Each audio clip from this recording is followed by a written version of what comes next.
Hello viewers, আসসালামু আলাইকুম। আপনারা হোয়াটসঅ্যাপে কাউকে ফটো ভিডিও পাঠাতে পারছেন না? আপনারা হোয়াটসঅ্যাপে যখন কাউকে ফটো ভিডিও পাঠানোর জন্য নিচে ক্যামেরা আইকনে ক্লিক করছেন, তখন আপনাদের সামনে এই ধরনের একটি ইন্টারফেস শো করছে। তো মূলত এই সমস্যাটি দেখা দিলে কিভাবে আপনারা এই সমস্যাটি সমাধান করবেন তা আজকের এই ভিডিওতে আমি আপনাদেরকে দেখিয়ে দেব। এই সমস্যাটি সমাধানের জন্য প্রথমেই আপনারা হোয়াটসঅ্যাপ অ্যাপ্লিকেশনের ওপরে ট্যাপ করে ধরবেন।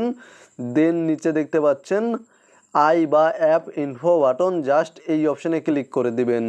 অথবা আপনারা আপনাদের মোবাইল ফোন থেকে সেটিংস অ্যাপ্লিকেশনটি ওপেন করবেন।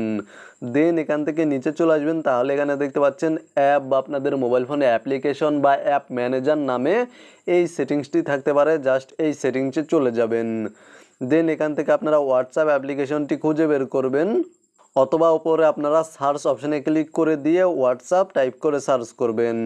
দেন হোয়াটসঅ্যাপ অ্যাপ্লিকেশনের ওপরে ক্লিক করে দিবেন এবং এখানে দেখতে পাচ্ছেন পারমিশনস নামে একটি সেটিংস রয়েছে, এই সেটিংসে ক্লিক করে দিবেন।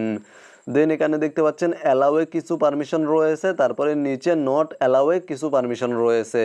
এখানে দেখতে পাচ্ছেন নট অ্যালাওয়ে ক্যামেরা পারমিশন রয়েছে, জাস্ট ক্যামেরাতে ক্লিক করে দিবেন এবং এখানে দেখতে পাচ্ছেন allow only while using the app, এই অপশানটি সিলেক্ট করে দিবেন। দেন এখান থেকে ব্যাক করে দিবেন এবং এখানে দেখতে পাচ্ছেন ফটোস অ্যান্ড ভিডিওস নামে একটি অপশান রয়েছে, একটি পারমিশন রয়েছে। এখান থেকে অলওয়েজ অ্যালাউ অল এই অপশানে ক্লিক করে দিবেন। জাস্ট এখান থেকে আপনারা এই দুইটি পারমিশন অ্যালাউ করে দিবেন এবং চলে যাবেন আপনাদের মোবাইল ফোনের হোয়াটসঅ্যাপে। তাহলে দেখতে পাবেন আপনাদের সমস্যার সমাধান হয়ে গিয়েছে এবং আপনারা হোয়াটসঅ্যাপে ফটো ভিডিও সেন্ড করতে পারবেন। তো মূলত আপনারা ভিডিওতে দেখানো এই নিয়মে সমাধান পেয়ে যাবেন। ভিডিওটি দেখে উপকৃত হয়ে থাকলে অবশ্যই কমেন্টে জানাবেন। ভিডিওতে একটি লাইক করে সাথেই থাকবেন।